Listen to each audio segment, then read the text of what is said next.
Well, I did found a company called Increase Expert, and it's a business consulting firm. And with that company, I have been able to help hundreds of other small businesses by using my gift for interpreting financial data into operational intelligence.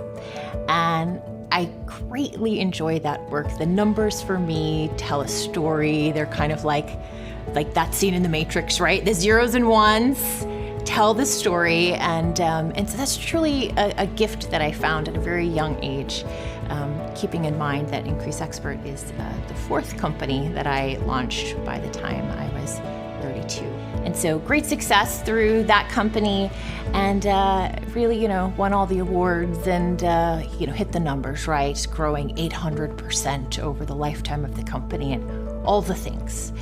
And so really though, but that's not what I'm really here to talk about, because that may be what my bio says about me, but the entire time I was, launched Increase Expert and I was growing the company, I was sort of living under this umbrella of a really big secret, which was that there was a lot of days that I couldn't get out of bed in the morning.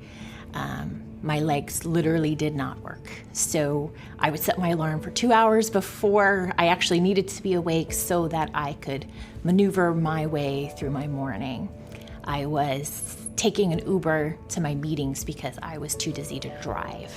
And I would sit in a boardroom and, here I am supposed to be the magnificent consultant, right? The money man that they brought in to change and transform the company. But I would say in the middle of a meeting, let's brainstorm for the next 5 minutes. And when we come back, let's put together an action plan. And I would leave and I would go to the bathroom and I would throw up and I would come back. My health was so poor during that time and no one knew. And so I got to the point where doctors were saying, Amanda, if you don't slow down, you're going to die. Do you understand that? And I understood.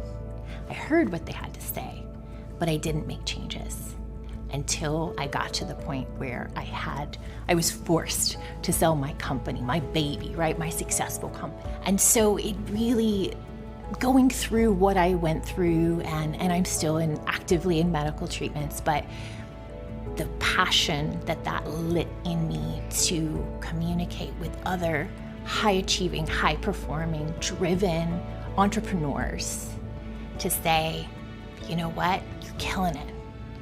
But who do you want to be when you hit that goal? Whatever the goal is for them, personally, for their company, who do you want to be? What do you want your life to be? What do you want your health to be?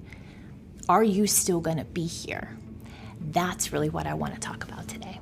You can tell I'm getting emotional about it. It's not an easy story to tell because this is new. This is a new story for me to share. I think for me, I had to get to this point where I was forced to sell my company. And we don't have to get to that point, right? And so there's a few things that I identified, and of course, I sold my company 1.5 years ago. So I've had so much time to study and learn and understand, why do we do this, right?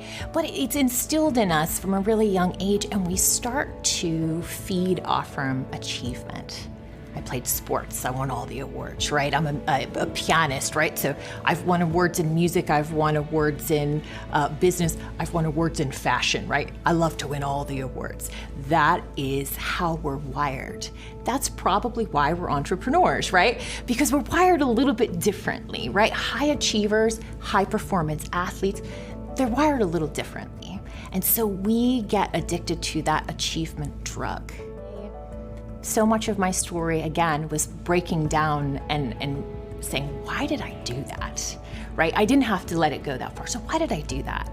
And I recognized that I'm driven by achievement and it's my identity. So letting go of my identity was not an option, right? So if it was like, keep achieving or die, I'm like, I'm gonna achieve. Like, that's what I do. And so because those were the choices that I thought I had to make, and it was only more recently in really studying people who are successful but also have really rich lives that it's not a choice. I didn't have to choose achievement or be healthy. That being able to do both is possible. So I think that's the starting point, is saying, oh, I don't have to choose. I can have the success and I can have the health, or I can have the success and have the healthy relationship, whatever it is, the piece that's missing.